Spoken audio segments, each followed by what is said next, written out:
నమస్తే, welcome to hit TV. నేను మీ మౌనిక. సమస్య సమస్య రాని మనిషి ఈ భూమి మీద ఉండడు. కానీ చిన్న చిన్న సమస్యలకి వారి జీవితాలను నాశనం చేసుకుంటున్న సందర్భాలు చాలా చూస్తున్నాం. అలా నాశనం చేసుకోకుండా ఉండడానికి మేం చేసే ఈ కార్యక్రమమే అదాలత్ విత్ అడ్వకేట్ రమ్య. మీకేదైనా సమస్య ఉంటే మాతో చెప్పుకోండి, సమస్యకి పరిష్కారం తెలుసుకోండి. ఈరోజు మనతో పాటు ఉన్నారు అడ్వకేట్ రమ్య. వారిని అడిగి మరిన్ని విషయాలు తెలుసుకుందాం. నమస్తే రమ్య గారు.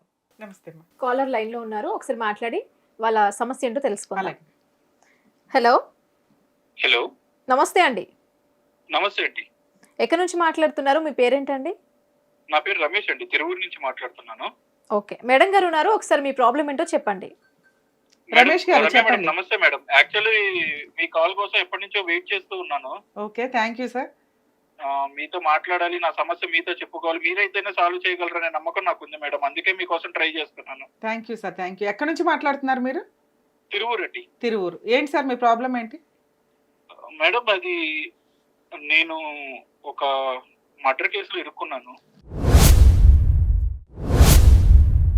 ఓ ఆ, అది దాని గురించి మీతో మాట్లాడాలి. ఎవరు నాకు న్యాయం చేయట్లేదు మేడం. ఎవరిని సలహా అడిగినా కూడా నువ్వే తప్పు, నీదే తప్పు, నీదే తప్పు అంటున్నారు. సార్ ఇంత కొంచెం పెద్ద క్రిమినల్ మీరే నాకు- కేసుల గురించి మీరు ఫోన్ లో మాట్లాడాలి అనుకుంటున్నారా? అవును మేడం, అవును ఎందుకంటే ఇది కొంచెం మీరు ఈ రోజు మాట్లాడేది గబుకుని ఒకవేళ ఆ కేసుకి సంబంధించిన వాళ్ళు ఎవరైనా వింటే మీరు ఇక్కడ హానెస్టీగానే మాట్లాడాల్సి వస్తుంది. ఎందుకంటే మీరు నిజం చెప్పకపోతే నేను ప్రాపర్ సజెషన్ ఇవ్వలేను. సో మీరు మేడం, నిజం చెప్పారు అంటే తప్పకుండా అది మేడం. మీకు నేను ఒకసారి అడిగిన ప్రతిదానికి నేను చెప్తాను మేడం. అసలు ఏం సార్ జరిగిందో రమేష్ కూడా గారు మీకు ఒక్క నేను నిమిషం చెప్పుకుంటాను. వినండి. మీరు ఒకవేళ నిజం చెప్తే కొన్ని సందర్భాల్లో అవి కేసు మీద ఎఫెక్ట్ పడడానికి అవకాశం ఉంది. మరి అవతల పార్టీ వాళ్ళు ఎవరన్నా వింటే మీకు ఇబ్బంది అవ్వడానికి కూడా అవకాశం ఉంది. మేబీ మీరు ఊరి పేరు ఏమైనా మార్చినా కూడా స్టోరీ వింటే వాళ్ళకి అర్థం అవుతుంది కదా. లేదు మరి మీరు మేడం, అంత పర్లేదు. డేర్గా ఇప్పుడు జరిగే చెప్దామని నాకు అనుకుంటున్నారా? ఈ ఇబ్బంది ఏం పెద్ద విషయం కాదు మేడం. నాకు న్యాయం కావాలి అంతే. సరే రమేష్ గారు చెప్పండి, అసలు ఏం మేడం, జరిగింది? ఎవరి మీద పడింది కేసు? నిజంగా మీరు మర్డర్ చేశారు అనుకుంటున్నారా? చేశారా, చేయలేదా? ఏంటి మీ ప్రాబ్లం? మేడం, అది ఒక 4 years బ్యాక్ మేడం. అసలు ఓకే, మీ ఏజ్ ఎంత అండి? ఇప్పుడు నాకు 28 మేడం. 28 years. ఓకే. నాకు 24 years ఉన్నప్పుడు అప్పుడు నాకు ఒక అమ్మాయి రాంగ్ నంబర్ ద్వారా పరిచయం అయింది మేడం. ఓకే. అయితే మీ ఇద్దరం అంటే నార్మల్ గా అనుకోకుండా మాట్లాడుకున్నాము. ఐ మీన్ వేరే వాళ్ళ నంబర్స్ తో మాట్లాడుతూ ఉంటే నాకు రాంగ్ నంబర్ ద్వారా అమ్మాయి పరిచయం అయింది. జస్ట్ ఏంటంటే నేను ఊరికే మెసేజ్ చేస్తూ ఉండేవాడిని. తనేమో ఎవరు మీరు అది ఇది అని అడుగుతూ ఉండేది. ఒక టైంలో మేము ఏంటంటే ఫోన్ మాట్లాడుకున్నాం. మాట్లాడుకున్న తర్వాత మాకు అర్థమైంది ఏంటంటే ఇది రాంగ్ నంబర్ అని అర్థమైంది మేడం. ఓకే. సరే, తను అడిగింది ఏం చేస్తుంటారు మీరు అని అడిగింది. నేను ఇలాగని చెప్పాను. తను ఏం చేస్తున్నారంటే తన ప్రొఫెషన్ తను చెప్పింది మేడం. అలాగే మా ఇద్దరిది నార్మల్ గా అలాగా ఊరికే అప్పుడప్పుడు మెసేజ్లు చేసుకుని అలాగా చేసుకుంటూ ఉండేవాళ్ళం. అనుకోకుండా ఏం జరిగింది ఏంటి అంటే తనది కూడా మాది సేమ్ ఊరు అవ్వడం అక్కడ కొంచెం యాదృచ్ఛికంగా అలా జరిగిపోయింది మేడం. ఓ ట్విస్ట్. సేమ్ ఊరు అవ్వడం, దాంతో ఇంకా అలా మాట్లాడుకుని మేము కూడా అనుకున్నాం ఏంటంటే భలే ఉంది కదా, అసలు ఒకే ఊరు వాళ్ళకి రాంగ్ నంబర్ ఇలా రావడం ఏంటి అనుకున్నాము. సరే, డెస్టినీ అనుకున్నారు మీరు. మేడం మేము దేవుడు క్రియేట్ మాట్లాడుకుంటూ చేసిన డెస్టినీ ఏమో మన ఇద్దరు ఒకే ఊరు చక్కగా హ్యాపీగా పరిచయం అయ్యిందని కలిసారా మీరు ఇద్దరు ఫేస్ టు ఫేస్? లేదు మేడం, లేదు. అది అలాగా మాకు ఒక 6 months అయింది మేడం. 6 ఓకే, months ఫోన్ లోనే 6 months కంటిన్యూ అయ్యింది. చాటింగ్ లేదా ఫోన్ లో మాట్లాడుకోవడమే మేడం. ఓకే. అలాగా మీ ఇద్దరు మాట్లాడుకుంటూ ఉన్నాం. మీరు అడిగినట్టే యాక్చువల్లీ నేను అన్నాను ఒకసారి కలవచ్చు కదా, ఒకే ఊర్లో ఉన్నాం మనం, ఒకసారి కలిస్తే ఏంటి ప్రాబ్లం అని అడిగితే అప్పుడు వినాయక చవితి టైం మేడం. నేను అడిగినట్టే ఏముందయ్యా, అది సహజంగా ఎవరన్నా మళ్ళీ మధ్యలో నన్ను ఎందుకు ఇన్వాల్వ్ చేస్తావు? పైగా మర్డర్ కేసు అన్నావు పక్కన. ఓకే. సో వినాయక చవితి ఆ క్రమంలో ఏం జరిగిందంటే ఇక్కడ సరే నువ్వు ఎప్పటి నుంచి అడుగుతున్నావు కదా కలవాలి అని ఇక్కడ మా ఏరియా దగ్గర తను ఒక ఏంటంటే ఒక గేమ్ లాగా చెప్పింది మేడం. ఏంటంటే ఇలాగ ఉంటుంది, ఒక బొమ్మ ఉంటుంది, ఆ బొమ్మ దగ్గరికి వచ్చి నన్ను కనుక్కో నన్ను అన్నట్టు ఊరికే చెప్పింది అలాగా. ఓకే. సరే అయితే అని చెప్పి నేను వెళ్ళాను ఆ అమ్మాయితో. అంటే ఆ అమ్మాయిని ఫైండ్ అవుట్ చేశాను. ఫైండ్ అవుట్ చేసి సరే మా ఇద్దరిది ఇంకా పరిచయం అట్లాగా స్టార్ట్ అయింది మేడం. ఓకే. ఏ రోజైతే ఆ అమ్మాయి పరిచయం అయిందో ఆ రోజు నుంచి మీ ఇద్దరు ఇంకా డైరెక్ట్ గా కలవడం ఒక ఇదిగా అయిపోయింది మేడం. అప్పటికే 6 months నుంచి ఇద్దరికి ఫోన్లో పరిచయం ఉంది కాబట్టి తర్వాత ఫేస్ టు ఫేస్ కలిసారు. ఇక అక్కడ నుంచి ఫ్రెండ్స్ అయ్యారా లేకపోతే డైరెక్ట్గా లవర్స్ అయ్యారా? ఫ్రెండ్స్ అయ్యాం మేడం. ఫ్రెండ్స్గా. ఓకే. ఆ అమ్మాయి ఏం చేస్తుంది, మీరేం చేస్తారు? ఏం మేడం? మీరేం వర్క్ చేస్తారో అమ్మాయి ఏం చేస్తుంది? నేను 4 ఇయర్స్ ప్రైవేట్ బ్యాక్ జాబ్ అంటే మీరిద్దరు ప్రైవేట్ జాబ్ చదువులోనే చేస్తాను ఉండుంటారు. మేడం. ఆ అమ్మాయి కూడా ఒక మొబైల్ షాప్ లో వర్క్ చేస్తారు. మొబైల్ షాప్‌లో వర్క్స్. ఓకే. మీరేం అలా చేస్తారు? చేస్తారు. ఒకసారి వినిపించలా. నేను ప్రైవేట్ జాబ్ చేస్తాను మేడం. Private job. ఓకే. చెప్పండి. సో అట్లాగా మీ ఇద్దరం కలిసి తిరుగుతూ ఉండేవాళ్ళం. అయితే ఒకానొక టైంలో నా మొబైల్ పాడైపోయిందనమాట. హ్మ్. పాడైపోతే నేను తన దగ్గరికెళ్ళాను. తను నాకు ఒక మంచి మొబైల్ సజెస్ట్ చేసింది. ఓకే. మాది బానే వెళ్తోంది మేడం. ఫ్రెండ్‌షిప్ అంతా బాగా వెళ్తోంది. హ్మ్. ఆహ్, అంటే ఒకానొక టైంలో ఏం జరిగిందంటే అనుకోకుండా ఒకళ్ళ మీద ఒకళ్ళకి ఫీలింగ్స్ లాగా స్టార్ట్ అయినాయి మేడం. ఓకే. ఫ్రెండ్‌షిప్ కాస్త మీకు లవ్ కింద కన్వర్ట్ అవుతూ వచ్చింది. నెమ్మదిగా అది కన్వర్ట్ అవుతూ వచ్చింది. ఓకే. అది తన వైపు నుంచి జరిగిందా? నా వైపు నుంచి జరిగిందా అయితే నాకు తెలీదు గానీ జస్ట్ నార్మల్‌గా ఆ ఫీలింగ్స్ అలా స్టార్ట్ అయినాయి. ఆ! తన వైపు నుంచి అవే టైప్ ఆఫ్ క్వెషన్స్ వచ్చేవి. ఒకవేళ నాలాంటి అమ్మాయి నీ లైఫ్‌లో ఉంటే ఏం చేస్తావు? అని ఆ అమ్మాయి వైపు నుంచి వచ్చేది. నేను కూడా నీలాంటి అమ్మాయి ఉంటే బాగా చూసుకుంటాను. ఇంత మంచిగా ఉన్నావు నువ్వు అది అని చెప్పి నేను చెప్పాను మేడం. ఓకే. అయితే వన్ ఫైన్ డే ఏం జరిగిందంటే తన బర్త్‌డే రోజు తనకి ప్రపోజ్ చేశాను మేడం. ఆ అమ్మాయి ఒప్పుకుంటుందా లేదా అని ఆలోచించకుండా ఆ అమ్మాయికి ప్రపోజ్ చేసేసాను నేను. ఫస్ట్ మీరే ప్రపోజ్ చేశారు. నేనే ప్రపోజ్ చేశాను మేడం. ఓకే. ప్రపోజ్ చేశాను. ప్రపోజ్ చేస్తే ఆ అమ్మాయి ఒక కండిషన్ పెట్టింది మేడం. ఏమని? ఇన్ని డేస్ నాకంటూ సపోర్ట్ ఉన్నది మా బ్రదరే. హ్మ్. కాబట్టి మా బ్రదరు నిన్ను గనుక యాక్సెప్ట్ చేస్తే నేను కంపల్సరీ నిన్ను లవ్ చేస్తాను అని అంది. నేనేమన్నానేంటంటే అదేంటి ఇంట్లో వాళ్ళు ఎలా ఒప్పుకుంటారు స్టార్టింగే. అవును. మ్యారేజ్ కంటే ఒప్పుకుంటారు, ఒప్పుకోరా అనే డౌట్ ఉంటుంది గానీ, లవ్ కోసం ఇంట్లో వాళ్ళ పర్మిషన్ ఎలా ఉంటది చెండాలం. అక్కడ అసలు ఆ ఎక్కడ అమ్మాయి ఉండదు. అంత మెచ్యూరిటీ ఫ్యామిలీయా వాళ్ళది? అంటే ఆ అమ్మాయికి ఏంటంటే వాళ్ళ బ్రదరే అన్ని చూసుకుంటున్నారు కాబట్టి, సో మా బ్రదర్ అయితే ఒప్పుకుంటేనే నేను నిన్ను లవ్ చేస్తాను. నాకు నువ్వంటే ఇష్టమే. కాకపోతే ఏంటంటే నా బ్రదర్ చెప్తేనే నేను ఏదైనా ముందుకెళ్తాను అని చెప్పింది మేడం. ఓకే. సరే అని చెప్పి నేను యాక్సెప్ట్ చేశాను. వన్ డే మా బ్రదర్‌తో చెప్పేస్తున్నాను. నువ్వు బీ రెడీ ఫర్ ఎనీ అంటే దేనికైనా రెడీగా ఉండు. ఒప్పుకుంటే ఒప్పుకుంటాడు. లేదంటే మాత్రం నేను నిన్ను లవ్ చేయలేను అని చెప్పింది. అట్‌లీస్ట్ ఫ్రెండ్స్‌గా ఉందామని అందా? అంటే తను ఉందామంది మేడం. కాకపోతే నేనే ఉండలేను మేడం. ఎందుకంటే వన్స్ ఆ ఓకే. ఫీలింగ్ వచ్చిన తర్వాత మళ్ళీ ఫ్రెండ్స్ అంటే ఆ అమ్మాయిని డిస్టర్బ్ చేసినట్టు అవుతుందని నాకు అదేలెండి. అనిపించింది. అప్పటికే 1 ఇయర్ నుంచి నడుస్తుంది కాబట్టి, మేబీ లవ్ రియల్‌గా ఉంటే గనక మీరు మళ్ళీ వెనక్కొచ్చి ఫ్రెండ్‌షిప్ అనే మాస్క్ వేయలేనండి అంటారు. అవును మేడం. ఓకే. సో వాళ్ళ బ్రదర్‌కి చెప్పేసింది. చెప్పేసిన తర్వాత తను సారీ అని మెసేజ్ పెట్టింది మేడం. ఓహ్! ఆయన యాక్సెప్ట్ చేయలేదన్నమాట. సారీ అని మెసేజ్ పెట్టింది. పెట్టేటప్పటికి నాకు ఏం చేయాలో తెలీదు. నిజంగా ఇలాంటి పర్సన్‌ని నేను మిస్ అయ్యానా? అంటే నాకు ఒక్కసారి బ్రెయిన్ పని చేయలేదు మేడం. ఆ రోజు నేను అసలు జాబ్‌కెళ్ళలేదు. ఏం చేయలేదు. ఇంతలో మా డోర్ నాక్ చేశారు. ఎవరా అని చూస్తే ఈ అమ్మాయి ఉంది మేడం. ఆ! ఈ అమ్మాయి వచ్చి హగ్ ఇచ్చి, "నేను ఊరికే ప్రాంక్ చేశాను. మా బ్రదర్ ఒప్పుకున్నారు. సో మనిద్దరం లవ్ చేసుకుందాం" అని చెప్పింది మేడం. ఓర్ని.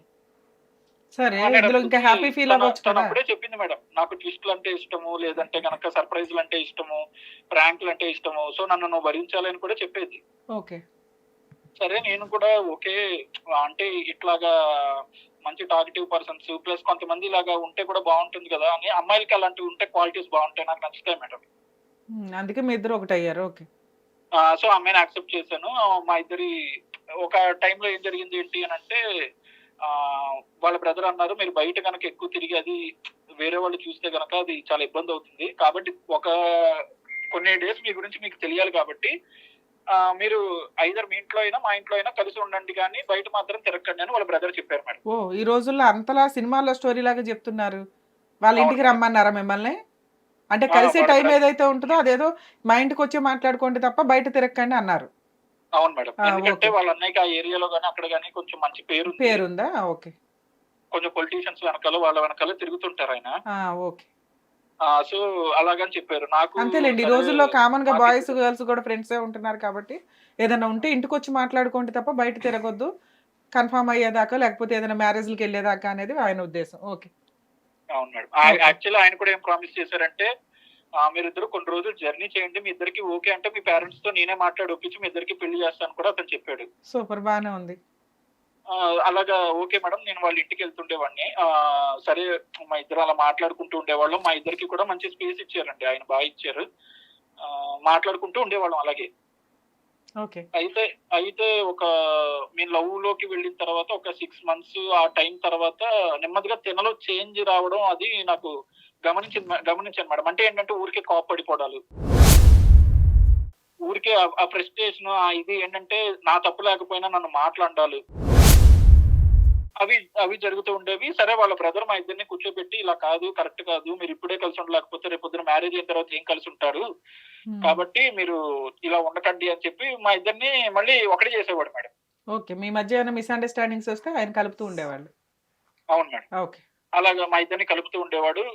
సరే అలాగా 1 ఇయర్ అయిపోయింది మేడం. మేము ఒక టైంలో వాళ్ళ బ్రదర్ ఊరెళ్ళాడు. ఆ టైంలో నేను తనతోనే అంటే ఉండమని చెప్పారు. తోడుగా ఉండు, కొంచెం చూసుకుంటూ ఉండు అని చెప్పారు. ఆ!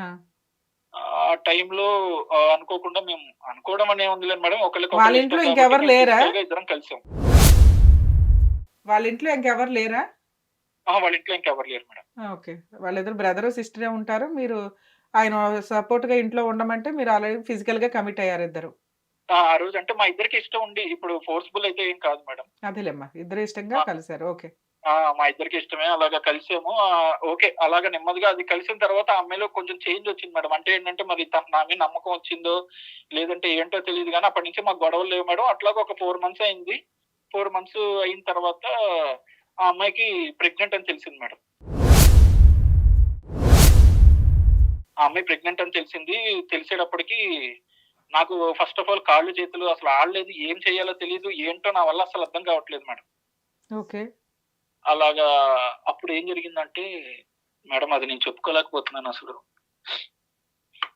సరే చెప్పేస్తాను మేడం. కాదయ్యా! అయితే అమ్మాయితో ఒకసారి కలిసారు. ఆ అమ్మాయి ప్రెగ్నెంటా? ప్రెగ్నెంట్ అయింది మేడం. ఓకే. ప్రెగ్నెంట్ అని ఫస్ట్ సరే. ఎవరికి తెలిసింది? వాళ్ళ అన్నయ్యకి తెలుస్తదిగా అన్ని విషయాలు. అదే అతనికి మేడం. తెలిసిందా? తెలియలేదా? అదే మేడం. అదే మీకు నేను చెప్తున్నాను. చెప్పండి. ఆ అమ్మాయి ప్రెగ్నెంట్ అయిన విషయం దాని తర్వాత ఏం చేయాలో తెలియని సిట్యుయేషన్ ఆ అమ్మాయికి నేను చెప్పాను. ఏంటి ఇప్పుడు నువ్వు అబార్ట్ చేసుకుంటావా? మీ అన్నయ్యకి తెలిస్తే మళ్ళీ ప్రాబ్లమ్ కదా! అంటే హ్మ్. యాక్చువల్లీ నీకంటే ముందు అన్నయ్యకే తెలిసింది ఈ విషయము. నేను కళ్ళు తిరిగి పడిపోయాను. హ్మ్. పడిపోతే అంటే నాకసలు ఒంట్లో కూడా బాగోట్లేదు. నేను నీకు చెప్పలేదు నువ్వెక్కడ బాధపడతావని. అన్నయ్య తీసుకెళ్ళాడు. తీసుకెళ్తే ఇలా తెలిసింది. ఆ అన్నయ్య సీరియస్ అయ్యాడు. ఏంటది మీకసలు బుద్ధుందా లేదా? కొన్ని రోజుల వరకు మీరు ఆగలేరా అని చెప్పి తిట్టాడు. ఆ! అని చెప్పి ఆ అమ్మాయి చెప్పింది మేడం. ఓకే. అది ట్విస్టేనా చెప్ ఏంటి కొంపతీసి? చెప్పింది మేడం. చెప్తే నేనన్నాను సారీ మీ బ్రదర్‌తో నేను మాట్లాడతానంటే, సరే అని వాళ్ళ బ్రదర్‌తో నేను మాట్లాడితే అతను నన్ను కొంచెం మందలించాడు మేడం. "అరే! నువ్వు కొంచెం చూసుకోవాలి గదా! కనీసం ప్రొటెక్షన్ అయినా యూజ్ చేయాలి కదా! ఆ మాత్రం తెలీదా?" అన్నట్టు మాట్లాడాడు మేడం. ఏమిటో మీరంతా చాలా బ్రాడ్‌గా ఉన్నారు. ఓకే. తర్వాత? స మేడం అంటే నేనన్నాను సారీ ఇంకోసారి ఇలా జరగదు అని అంటే, సరేలే ఇప్పుడు మీ పేరెంట్స్‌కి మరి చెప్పేద్దామా? మరి మీ ఇద్దరికీ పెళ్లి చేయాలి గదా! అన్నట్టు మాట్లాడాడతను. ఓకే. మాట్లాడితే ఇప్పుడు చెప్పాలి అంటే కష్టం. ఎందుకంటే ఫినాన్షియల్ స్టేజ్ కూడా ఇంట్లో బాలేదు. నేనే చూసుకోవాలి. ఇప్పుడు తిన్నే నేను చూసుకొని ఇంట్లో వాళ్ళని చూసుకోవాలంటే నా వల్ల కాదు అని చెప్పాను మేడం. హ్మ్. మరి ఇవన్నీ ఈ నువ్వు అమ్మాయిని ఎందుకు ప్రెగ్నెన్సీ చేయమంటావు చేయడానికి అనంటే, ముందు చూడాలి సరే కదా! అయితే మీ ఇద్దరం పోనీ పెళ్లి చేసేసుకుంటాము. ఆ అమ్మాయిని అది మీ ఇంటిలోనే ఉంచుకో. నేను కొంచెం ఇంట్లో సెట్ చేసి తీసుకెళ్తాను అని చెప్పాను మేడం. ఓకే. అతను అలా బాగోదు. ఇప్పుడు లవ్ అంటే దాచొచ్చు గానీ పెళ్లిని, కడుపుని ఎక్కడ దాస్తావు? గబుక్కున దీన్ని బయటికి తీసుకెళ్లాలన్నా కూడా కడుపు చూసి ఇది చాలా వరస్ట్‌గా ఉంటుందని చెప్పాడతను. హ్మ్. నిజంగా నా మంచి కోసం అతను చాలా నిలబడ్డాడు మేడం. నిలబడ్డాడు. నేను అది నేను యాక్సెప్ట్ చేస్తాను కూడా. ఓకే. అయితే ఒకానొక టైంలో మరి నేను వాళ్ళ బ్రదర్‌కి తిన్ని మ్యారేజ్ చేసుకోనని చెప్పడం వల్లో ఏంటో తెలీదు. ఈ అమ్మాయికి నాకు మళ్ళీ గొడవలు స్టార్ట్ అయిపోయినాయి మేడం. హ్మ్. సరే ఇప్పుడు నువ్వన్న ప్రాసెస్‌లో ఆయన చెప్తుంది కూడా కరెక్టే కదా! ఆ! ప్రెగ్నెన్సీ వచ్చిన అమ్మాయి ఫోర్త్ మంతు. మీరు తర్వాత పెళ్లి చేసుకుంటానండి అంటే, ఆ ప్రెగ్నెన్సీ ఉంచాలా? వద్దా? ఏమనుకున్నారు దాని గురించి? ఆ ప్రెగ్నెన్సీ గురించి? మేడం అంటే తనతో మాట్లాడితే తనేమందంటే, "నువ్వు గనక అన్నయ్య చెప్పినట్టు వినకపోతే, నేను మాత్రమే అబార్ట్ చేసుకొని ఇంకా నిన్ను జీవితంలో నిన్ను కలవను. ఆ! నువ్వు నాకు ఓకే. అక్కర్లేదు" అని చెప్పింది. ఓకే. ఉంటే పుట్టే పిల్లలతో పాటు నువ్వు పెళ్లి లీగాలిటీ కావాలని అడిగింది. అవును మీరేమో మేడం. ఆల్రెడీ ఫైనాన్షియల్‌గా వీక్‌గా ఉన్నాము. ఇదంతా ఇప్పుడంతా ఇద్దరిని పోషించడం ఫైనాన్షియల్‌గా నాకు కష్టమవుతదని సరే ఆ ఛాన్స్ నీకు కూడా లేదు కదా! ఇప్పుడు పుట్టబోయే పిల్లలు ఇబ్బందవుతది. లైఫ్ ఇబ్బందవుతది. మీరెందుకు పెళ్లి చేసుకోవడానికి వెనకాడారు? ఎంత అంటే ఫైనాన్షియల్ అయితే మీ ఇంట్లో వాళ్ళు మాట్లాడితే వాళ్ళు కూడా మీకు సపోర్ట్ చేసేవాళ్ళేమో కదా! అంటే మా ఇంట్లో అంత తొందరగా యాక్సెప్ట్ చేయరు మేడం. ఎందుకని? అవన్నీ నీకు ముందు తెలిసినప్పుడు వాళ్ళ ఇంటికెళ్ళిపోయి ఆ అమ్మాయితో ఎందుకు కమిట్ అయ్యావు నువ్వు? మేడం అంటే అది మా ఇద్దరి ఇంట్రెస్ట్. ఫ్యామిలీ ఇంట్రెస్ట్ అవసరం లేదు కదా మేడం అప్పుడు నువ్వు దానికి. ప్రెగ్నెన్సీ రాకుండానే ప్లాన్ చేసుకోవాలి కదా! అంతా ఇంట్రెస్ట్ అంతా బానే నడిచింది. అందరూ మంచోళ్ళే. మరి ఇందులో క్రైమ్ ఎక్కడ జరిగింది? మిస్టేక్ నీ దగ్గరే కనిపిస్తుంది కదా! ఓకే. తర్వాత ఏమైంది?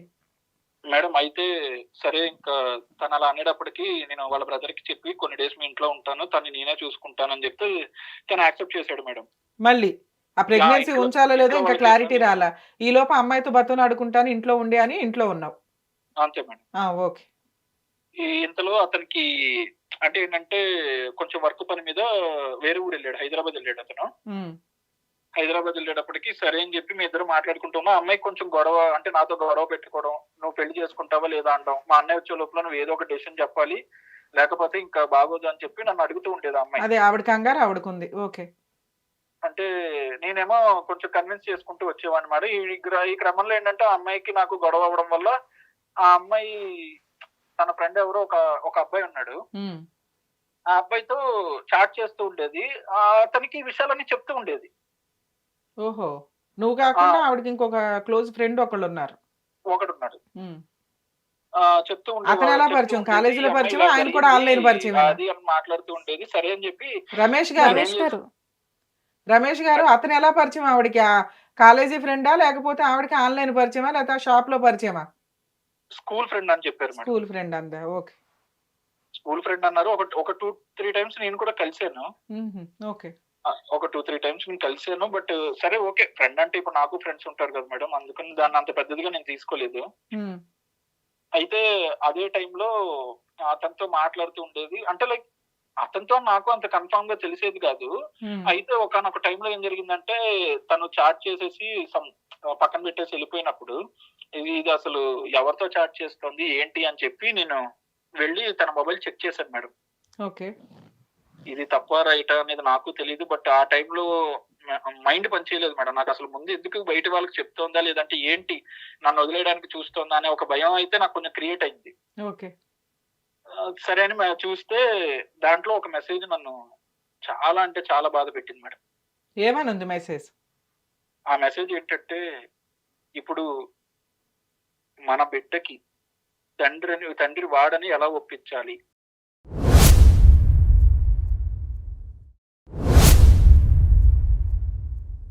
అని మెసేజ్ ఉంది మేడం. అనేటప్పటికి నాకు అసలు కాళ్ళు చేతులు ఆడలేదు మేడం.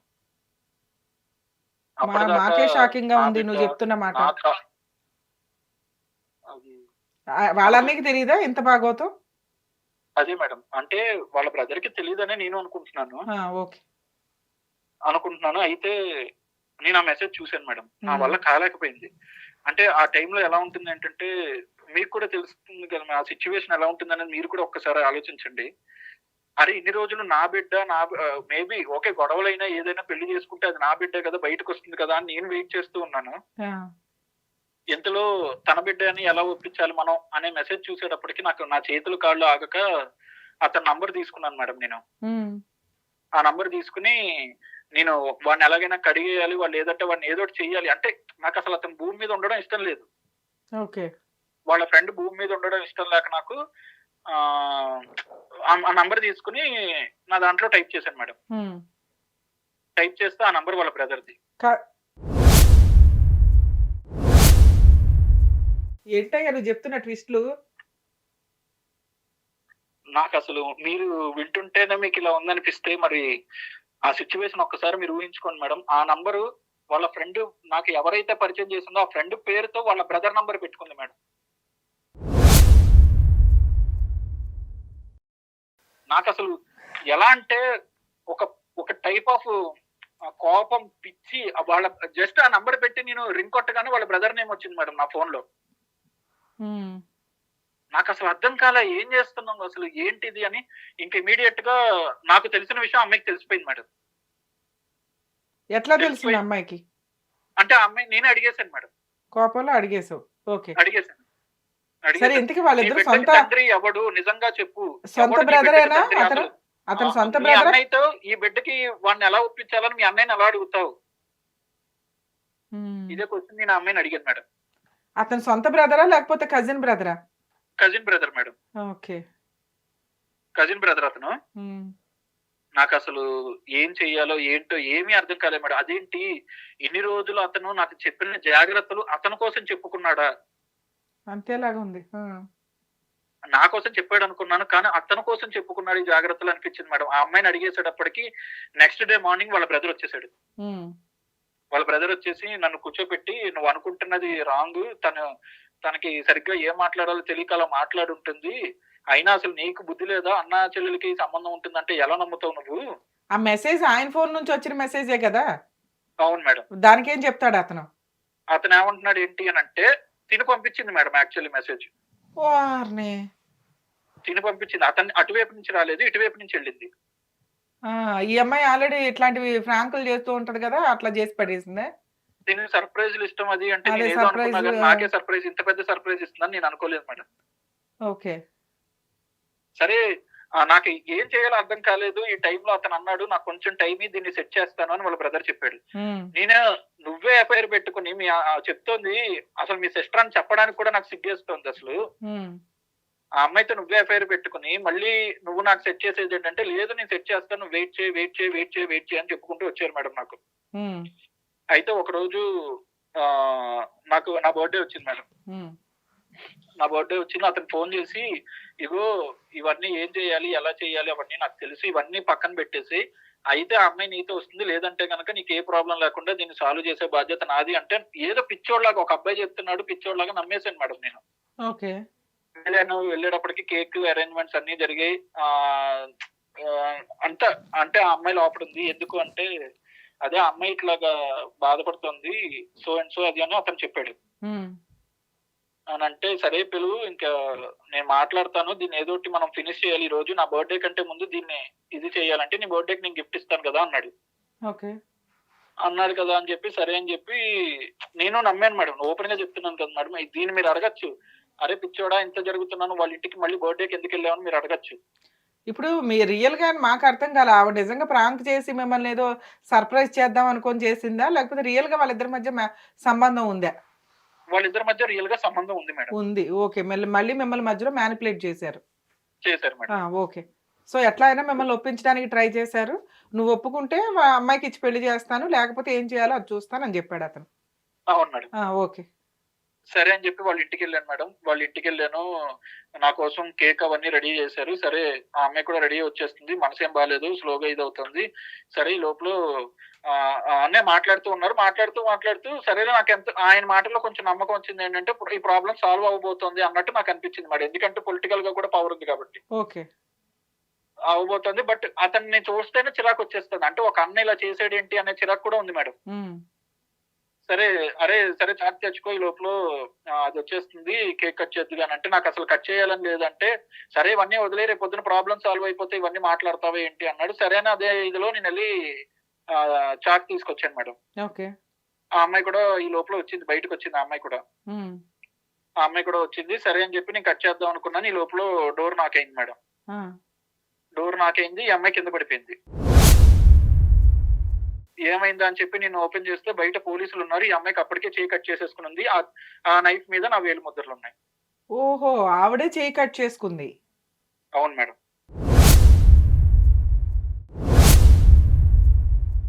ఆ చేతి మీద ఆ నైఫ్ అవును, అసలు కేక్ కట్ చేయడానికి పదునైన కత్తిరి ఎందుకు అయ్యా? కేక్ తో పాటు ప్లాస్టిక్ చాకులు ఇస్తారు కదా మేడం. మరి ఆ చాకు ఎందుకు తీసుకొచ్చారు మీరు కిచెన్ లో నుంచి? కిచెన్ లో అదొకటే చాకు ఉంది మేడం. వాళ్ళు అన్నారు అతను వాళ్ళ బ్రదర్ తీసుకొచ్చి నీకు ఇచ్చాడు దీంతో కేక్ కట్ చేయించని.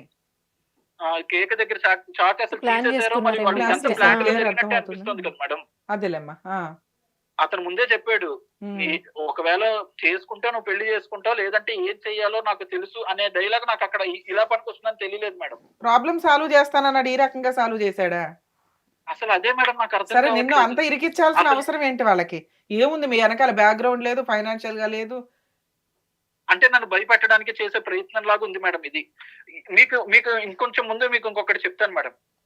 చెప్పండి. అతను ఏం చేశాడంటే, నన్ను ఆ పోలీసులు వచ్చి నన్ను నువ్వు ఇలా చేసావని నాతో మాట్లాడుతున్నప్పుడు, "సార్ ఇది నేను చేయలేదు సార్, మీరు చెప్పండి" అంటే వాళ్ళిద్దరు అంటే తన కింద పడిపోయింది స్పృహ తప్పి, అప్పటికే కట్ చేసేసుకునింది. నేను చెప్పాను, "లేదండి అసలు నాకు సంబంధం లేదు" అంటే, కళ్ళ ముందు కనిపిస్తుంది కదా. అతనేమో చెప్పాడు, "ఈ వీడియో చేశాడు, ఆ అమ్మాయి కడుపు చేసి పెళ్లి చేసుకోమంటే వచ్చి ఇలా చేశాడు, పెళ్లి చేసుకోకుండా చంపేద్దామని చూశాడు" అని చెప్పి అతను చెప్పాడు. ఓకే. అసలు అసలు ప్రూఫ్లు ఏమైనా ఉన్నాయంటే అది చూపించండి, చెయ్యండి అని అంటే, నాకు ఇక్కడ అసలు విస్తురపోయే నిజాలు ఒకటి కనిపించాయి మేడం. ఏంటి?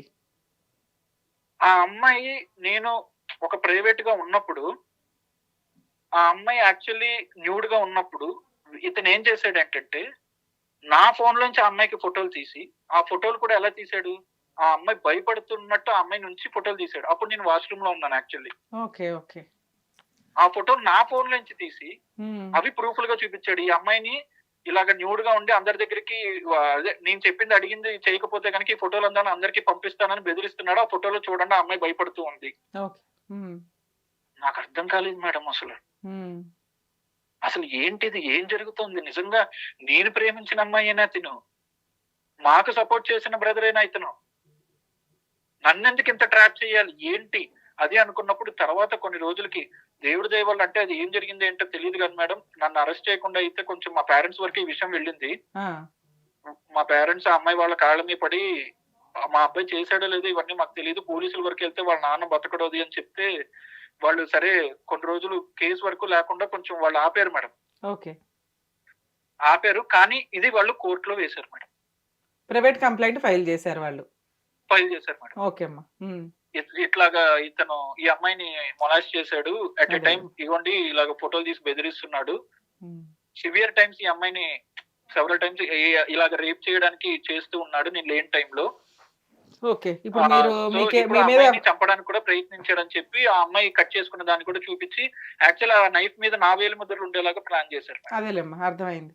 ఓకే. ఇప్పుడు మీ మీద ఒక ఎఫ్ఐఆర్ ఏమన్నా రిజిస్టర్ అయిందా? అవ్వలేదా? అయింది మేడం. ఎఫ్ఐఆర్ అయ్యింది. ఓకే. సో, అయింది. ఇప్పుడు మీరు ఈ కేసు నుంచి ఎలా బయటపడతారు ఏంటనేది మీ డౌటా? అవును మేడం. నేను హ్మ్. అస్సలు తప్పు చేయలేదు మేడం. ప్లీజ్ మేడం నన్ను అర్థం చేసుకో. ఏడవకండి రమేష్ గారు, మేడం చెప్తారు. వినండి ఒకసారి. రమేష్ గారు ఇప్పుడు మీరు చెప్పినవన్నీ నిజాలే అయితే, ఇది మర్డర్ కేస్ కాదండి. మీరు తెలియక ఏదో మర్డర్ కేస్ అన్నట్టు మాట్లాడారు. ఇవి యాక్చువల్‌గా చాలా కేసెస్‌లో ఈ చీటింగ్‌లకి వీటికి సంబంధించి నడుస్తున్న వ్యవహారం. మేబీ వాళ్ళు ప్రైవేట్ కంప్లెయింట్ పోలీసులు ఎందుకు తీసుకోలేదు అంటే, ఇలాంటి కేసు పూర్తిగా విన్న తర్వాత జనాలకి గాని, పోలీసులకి గాని, కోర్ట్‌కి గాని, లాయర్‌లకి గాని, జడ్జెస్‌కి గాని అర్థమవుతది. కేస్ ఏంటి అని. కానీ ఎప్పుడు కూడా ఎవిడెన్స్ మీదే డిపెండ్ అయ్యి ఉంటాయి జడ్జిమెంట్స్ గాని, కేస్‌ని ఎట్లా నడిపించాలి అని. మీరు అక్కడ ఆ సిట్యుయేషన్‌లో ఉన్న పోలీసులకి సీన్ అర్థమయ్యింది. ఆ అమ్మాయి ఇతన్ని ట్రాప్ చేసింది. ట్రాప్ చేసే వ్యక్తిని ఆటోమేటిక్‌గా ఫోర్స్‌బుల్‌గా మ్యారేజ్ చేసుకోవడం కోసమని బ్లాక్‌మెయిల్ చేస్తున్నారు అని. అందుకే వాళ్ళు కేస్ రిజిస్టర్ జేయల. మీకు అప్పుడే ఒక ధైర్యం రావాలి. మీరు బాధపడాల్సిన అవసరమే లేదు. ఎందుకంటే వాళ్ళు మీ మీద వేసినది ఒక ఫాల్స్ కేసు. ఆ కేసుని ప్రూవ్ చేయాలంటే కూడా వాళ్ళకి చాలా టైం పడతది. ఈ కేసులో ఉన్న మీకున్న ప్లస్ పాయింట్స్ వాళ్ళకున్న లూప్ హోల్స్ చెప్తాను. ఒకసారి వినండి సార్. మీరసలు భయపడాల్సిన అవసరమే లేదు. ఎందుకు అంటే అక్కడ వాళ్ళు చేసిన మెయిన్ మిస్టేక్స్ ఒకవేళ వాళ్ళు పోలీసులు కేసు తీసుకోలేదు కాబట్టి కామన్‌గా ప్రైవేట్ కంప్లెయింట్ ఫైల్ చేస్తారు. ప్రైవేట్ కంప్లెయింట్ కూడా పోలీసులు డైరెక్షన్ ఇస్తారు. ఎందుకంటే కోర్ట్‌కి తెలియదు కదా! పోలీసులకి డైరెక్షన్ ఇస్తారు కోర్టు. నిజానిజాలు కనుక్కొని ఎఫ్ఐఆర్ చేయండి అని. ఎఫ్ఐఆర్ తర్వాత ఇన్వెస్టిగేషన్ ఉంటదండి. అది చార్జ్ షీట్ అవ్వడానికి. అందులో ఏం సెక్షన్స్ పెట్టాలి ఏంటనేది పోలీసులు డిసైడ్ చేసి కోర్ట్‌కి రిపోర్ట్ సబ్మిట్ చేస్తారు. అప్పుడు సగం నిజాలు బయటకొస్తాయి. సో, మీరు అప్పటిదాకా కాస్త వెయిట్ చేయండి కంగారు పడకుండా. ప్రైవేట్ కంప్లెయింట్ వేసినప్పుడు ఎలా ఉంటదంటే, వాళ్ళు ఆటోమేటిక్‌గా నంబర్ ఆఫ్ సెక్షన్స్ ఫైల్ చేస్తారు. ఇందులో నాకు తెలిసి యాక్చువల్‌గా ఆ అమ్మాయిది అటెంప్ట్ టు మర్డర్ ఏదైతే ఇతను కమిట్ చేశాడన్నట్లుందో అదొకటి, చీటింగ్ ఒకటి. ఇంకా ఆ అమ్మాయి రేప్ కేస్ కూడా వేయడానికి హ్మ్. అవకాశం ఉంది. నెక్స్ట్ మాలిస్టీ చేస్తున్నారన్నది. ఇట్లా ఒక 5, 6 సెక్షన్స్ అయితే ఈజీగానే ఇతను చెప్తున్న స్టోరీలో క్రియేట్ చేయడానికి వాళ్ళకి ఆప్షన్ ఉంది. అవును. సో, వాళ్ళు ఒకవేళ అట్లా క్రియేట్ చేసి కంప్లెయింట్ ఫైల్ చేసినా కూడా పోలీసులు ఆల్రెడీ ఫస్ట్ టైమే సీన్‌లో ఉన్నప్పుడు పెద్దగా కౌన్సెలింగ్ తోటే దీన్నేదో సాల్వ్ చేయాలని చూసారు అంటే కేస్‌లో అంత సీరియస్‌నెస్ లేదు అనేది పోలీసులకి అర్థమైనట్లు. సో, ఇక్కడ ఈ ప్రొసీడింగ్స్‌లో ఎట్లా ఉంటదంటే రమేష్ గారు మీరు కూడా వినండి సార్. తప్పకుండా మేడం. ఈ ఈ తప్పకుండా. ప్రాసెస్ ఎలా ఉంటది అంటే, మీ మీద కంప్లెయింట్ ఇచ్చినప్పుడు పోలీసులు మిమ్మల్ని ఇన్వెస్టిగేషన్‌కి పిలుస్తారండి. మీరు ఉన్నదున్నట్టు ఇప్పుడు మాకెట్లా చెప్పారో వాళ్ళకి చెప్తే కనక, వాళ్ళు ఎంక్వైరీ ఎలా చేయాలి? అసలు ఆవిడ బ్యాక్‌గ్రౌండ్ ఏంటి? ఆ డీఎన్ఏ టెస్ట్ చేయించడానికి ఉన్న ఆప్షన్స్ ఏంటి? ఇవన్నీ చూస్తారు. ఎందుకంటే ఈ కేసులో డీఎన్ఏ టెస్ట్ చేయిస్తే కనుక అవును. ఖచ్చితంగా ఎవరికి పుట్టారనేది తెలిసిపోతది. ఆ ఒక్కటి ఇతను ఛాలెంజ్ చేసినా కూడా రమేష్ గారు ఆటోమేటిక్‌గా పోలీసులకి ఆ ఛాన్స్ ఉంటుందండి. కోర్టుకుంటది. మనం అవును. విడిగా కోర్ట్ పర్మిషన్ లేకుండా డీఎన్ఏ టెస్టులు చేయించకూడదు. సో, ఒకవేళ ఇతను ఆ పాయింట్‌ని ఛాలెంజ్ చేస్తే, వాళ్ళు డీఎన్ఏ టెస్ట్‌కి కోర్ట్ పర్మిషన్ తీసుకొని పంపిస్తారు. అలా ఎప్పుడైనా పంపిస్తాము అన్నారు అంటే, ఆటోమేటిక్గా వీళ్ళు లైన్లోకి వచ్చేస్తారు. వీళ్ళు వేసింది ఫాల్స్ కేసు కదా. ఇతని దగ్గర ఏదైనా ఏదో చిన్న ప్రాపర్టీస్ ఉండుంటే అవి అమ్మిచ్చేసి కాంపెన్సేషన్ ఏదైనా వసూలు చేసుకుందాం అన్న బ్లాక్‌మెయిలింగ్ థాట్ తోటే వాళ్ళు ఈ కేస్ ప్రొసీడింగ్స్ నడిపించినట్టు లెక్క. ఎందుకంటే అదేదో సింపుల్‌గా వేశారు. దగ్గర దగ్గర 3 మంత్స్ అవుతుంది. కేసే రిజిస్టర్ అవ్వలేదు ఇప్పటిదాకా. ప్రైవేట్ కంప్లెయింట్‌కెళ్లారు. అదేదో ఎఫ్ఐఆర్ స్టేజ్‌కి రిపోర్ట్ కోసం పంపించారు. సో, ఇతను ఇప్పుడు మనకి చెప్పిందే అక్కడ కోర్ట్‌కి పోలీసులకి హానెస్టీగా చెప్తే ఎంక్వైరీ ప్రాపర్‌గా నడుస్తది. అందులో డీఎన్ఏ టెస్ట్ ఛాలెంజ్ చేయడానికి అవును. ఉంది. ఇక రెండోది ఈయన ఫోను నుంచి ఫోటోస్ వెళ్ళినయి అంత భయపడిపోయేలాగా ఉన్నాయంటే, యాక్చువల్‌గా సహజంగా ఏ వ్యక్తి కూడా అవి ఉంచుకోరు. ఉంచాడు అంటే ఆ ఒక్కటి కొంత ప్రూవ్ చేసుకోవాల్సిన నెసెసిటీ ఉంది. రేప్ జరిగిందా లేదా అంటే, ఇవి రిపీటెడ్‌గా ఈ మధ్య లేడీస్ వాడుకుంటున్న ఒక ఆయుధం. విక్టిమ్ కార్డ్ లాగా పెట్టుకొని వుమెన్ విక్టిమ్ కార్డ్. మేము ఆల్రెడీ లవర్స్‌మి. పెళ్లి చేసుకుంటానన్నాడు. రేప్ చేశాడు. పెళ్లి చేసుకుంటానని కమిట్ అవ్వడం వేరు. ఆ విషయం చెప్పరు. రిపీటెడ్‌గా వాడుకున్నాడు నన్ను. రేప్ చేశాడు. ఇంక పెళ్లి చేసుకుంటాను కదా! ఇదే అని చెప్పాడండి.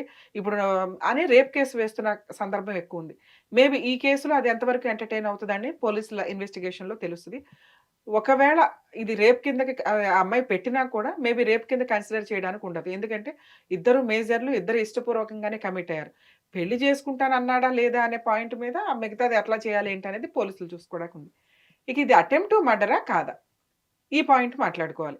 ఆవిడే చేయి కోసుకుంది. అది అవును. అటెంప్ట్ టు సూసైడ్ అవుతది. ఇప్పుడు ఒకప్పుడు సూసైడ్‌కి కూడా పనిష్మెంట్‌లుండేవి. ఆవిడనే తీసుకెళ్ళి అవును. అరెస్ట్ చేసి కౌన్సెలింగ్స్ ఇచ్చేవాళ్ళు. ఆ ఐపీసీ 309 సెక్షన్ తీసేయడం వల్ల సూసైడ్ చేసుకోవడానికే ఒక ప్రాసెస్ నడుస్తుంది. వేలి ముద్దలు ఇంట్లో ఉన్న చాకు మీద ఉన్నంత మాత్రాన ఈయనే చెయ్యి కోసేసినట్టు కాదు. చెయ్యి కోసినాక హాస్పిటల్‌కెళ్తారు గానీ ఇమ్మీడియేట్‌గా పోలీసులైతే అక్కడ ఉండరుగా. పోలీసులెందుకొస్తారు? అక్కడే వీళ్ళు ప్లానింగ్‌గా చేసినట్లు పోలీసులకి అర్థమవుతది. సో, మేబీ ఈయన మీద ఏదైనా సింపుల్‌గా ఒక చీటింగ్ కేస్ నడుస్తదే తప్ప, ఈయన భయపడుతున్నంత ఉండదు. సో, రమేష్ గారు ఇది స్ట్రాంగ్ క్రిమినల్ కేస్ అయినప్పటికీ కూడా, మీరు హానెస్టీగా ఇప్పుడు నేను చెప్పిన పాయింట్స్ అన్నిటిని కూడా కన్సిడర్ చేసుకొని, కరెక్ట్ అడ్వకేట్ ద్వారా మీరు ప్రొసీడ్ అయితే గనక, కేసు చాలా సింపుల్‌గానే ఫైల్ అవుతదండి. కానీ, ఆ సింపుల్‌గా కూడా ఫైల్ అవుతదా? లేదా వాళ్ళే డ్రాప్ అయ్యి విత్‌డ్రా చేసుకొని వెళ్ళిపోతారా? అనేది మేబీ మీరు కరెక్ట్‌గా ఫైట్ చేసుకుంటూ వెళ్తే భవిష్యత్తు డిసైడ్ చేస్తది. ఒకవేళ వాళ్ళేదైనా కాంపెన్సేషన్‌కి ఉన్నారు అంటే, మీరేదన్నా కోర్టుల చుట్టూ తిరగడం ఎందుకని సింపుల్‌గా ఏదైనా కాంపెన్సేషన్ మాట్లాడుకుంటే, మాట్లాడుకొని అక్కడితో ఆ దరిద్రం వదిలించుకోవడానికి ఇంకొక ఆప్షన్ ఉంది.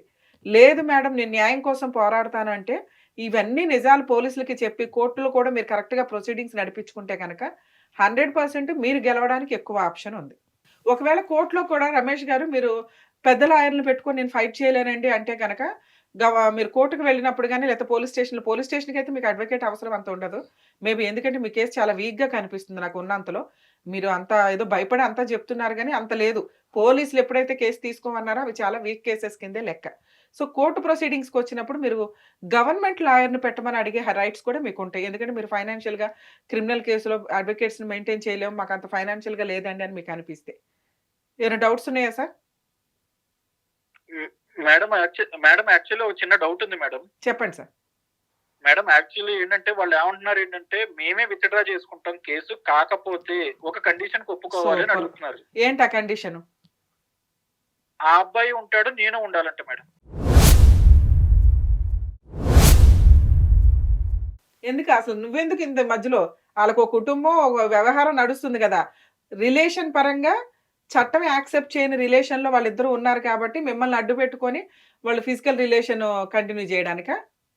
అయ్యుండొచ్చు మేడం. అంతే. అలాగే ఎందుకంటే అయ్యుండొచ్చు. సో, దీనికి మీరేమనుకుంటున్నారు?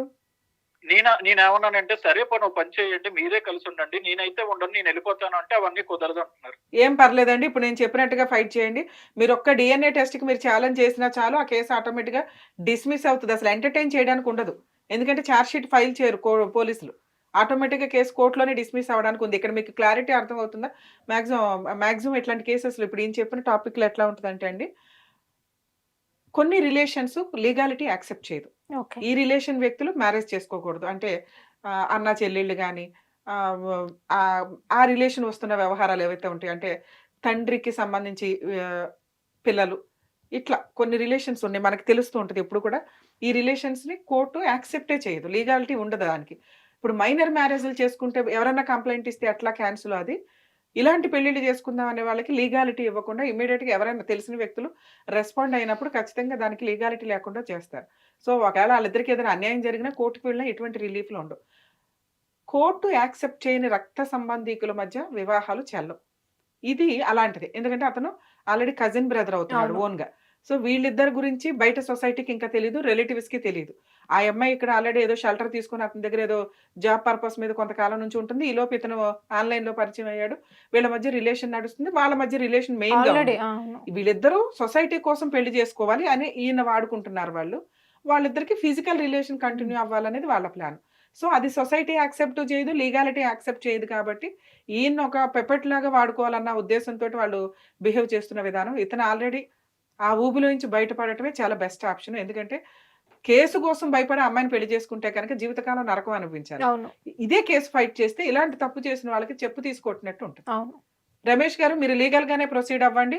నేను చెప్పినట్లుగా మీరు ప్రొసీడ్ అయితే ఇది స్టార్టింగ్‌లోనే మేబీ వాళ్ళు విత్‌డ్రా చేసుకొని వెళ్ళిపోవడానికి 100% ఛాన్స్ ఉంది. Thank you madam. Thank you so much. మీరు మాట్లాడిన తర్వాత ఒక హోప్ వచ్చింది. యాక్చువల్లీ ఏంటంటే మా ఏరియాలో అతనికి పొలిటికల్ అదే పవర్ ఉండడం వల్ల పొలిటికల్‌గా ఉంది ఎవరిని అనే మీ అడిగినా భయం కూడా తప్ప నువ్వే తప్పు చేసావు అంటున్నారు. ఇందులో తప్పేమీ లేదమ్మా. ఆల్రెడీ మీరు ఒక హానెస్ట్‌గా ఒక అమ్మాయిని లవ్ చేశారు. వాళ్ళే మిమ్మల్ని చీట్ చేశారు. అసలు రివర్స్ అయితే మీకంటూ లా అంటూ ఉంటే కనుక మీరే అసలు ఎదురు రివర్స్ కేస్ వేసేవాళ్ళు. సో, మేబీ మీకు ఆ ఛాన్స్ లేదు కాబట్టి వాళ్ళేసిన ఫాల్స్ కేసు నుండి ఇప్పుడు నేను చెప్పినట్టుగా ధైర్యంగా బయటపడండి. ఎటువంటి రాంగ్ డెసిషన్స్ తీసుకోవద్దు. ఎందుకంటే అతనికేదో పొలిటికల్ బ్యాక్‌గ్రౌండ్ ఉంది. ఎనకాల ఏదో తిరుగుతున్నారు అది ఇది అనుకుంటే ఇవన్నీ కూడా పొలిటికల్ పార్టీలు ఈరోజు ఉంటే రేపు ఉండవు. వీళ్ళ బ్యాక్‌గ్రౌండ్‌లు కూడా అంతే. వాళ్ళు ఆల్రెడీ రాంగ్ చేశారు. ఇన్ కేస్ మీకు ఇది ఇంకా కంటిన్యూ అవుతది అనుకుంటే మీరు అసల డీఎన్ఏ టెస్ట్ అయిపోయిన తర్వాత మీడియా సపోర్ట్ తీసుకుంటే కూడా ఇలాంటోళ్ళు ఖచ్చితంగా కేసు విత్‌డ్రా చేసుకొని వాళ్ళు తప్పు ఒప్పుకొని వాళ్ళు వెనక్కెళ్ళిపోవడానికి ఎక్కువ అవకాశం ఉంది. మీరు ధైర్యంగా ఉండండి రమేష్ గారు. Thank you madam. Thank thank you you so అండి. Much madam. మేడం ఇలాంటి కేసులో అసలు ఈయన ఎళ్లి అంటే పోలీసు వాళ్ళకి చెప్పొచ్చు కదా!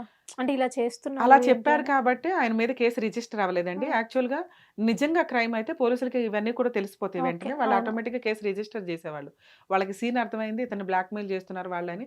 నెక్స్ట్ అతనికి వెనకాల పొలిటికల్ బ్యాక్‌గ్రౌండ్ ఉంది కాబట్టి ఎందుకొచ్చిన గోల అని అక్కడి వరకు వాళ్ళకి కౌన్సెలింగ్ ఇచ్చి వదిలేసారు. పంపించేస్తారు. అవును. సో, వీళ్ళకి ఒక లైసెన్స్‌డ్ పర్సన్ కావాలి. మళ్ళీ కొత్తగా ఇంకో వ్యక్తిని వీళ్ళు ట్రాప్ చేయడం కంటే కూడా ఉన్న రమేషే బెటర్ అన్న ఉద్దేశంతోటి వాళ్ళు ఇతన్ని ఇంకా బ్లాక్‌మెయిల్ చేస్తూ వస్తున్నారు. నెక్స్ట్ వీళ్ళకి వెనకాల పెద్ద బ్యాక్‌గ్రౌండ్ కూడా లేదు. నాకు అదే డౌట్ వచ్చింది. అవును. ఏదైనా కాంపెన్సేషన్‌కో, డబ్బు కోసమా అంటే వాళ్ళ రిలేషన్ కంటిన్యూ అవ్వాలి అంటే ఒక లైసెన్స్‌డ్ పర్సన్ ఉండడం బెటరు. ఆల్రెడీ ఆ అమ్మాయికి ఇతను కూడా ఇష్టంగా ఉన్నాడు. 2 వైపులా నడిపించేస్తుంది కదా! చెండాలం అంతా. అవును. ఆ చెండాలంలో ఇతను బలిపశువు అయ్యాడు ఒక రకంగా. ఇట్లాంటి వ్యక్తితో కంటిన్యూ అవ్వడం కంటే కూడా అతను కొంచెం ధైర్యంగా లీగాలిటీని వాడుకుంటే అతనికి 100% న్యాయం జరిగిద్ది. చూసారు కదండీ రమ్య గారు ఇచ్చినటువంటి సూచనలు. మీకు ఇలాంటి సమస్యలు ఉంటే ఈ నంబర్‌కి కాల్ చేసి మీ ప్రాబ్లమ్‌ని షేర్ చేసుకోవచ్చు.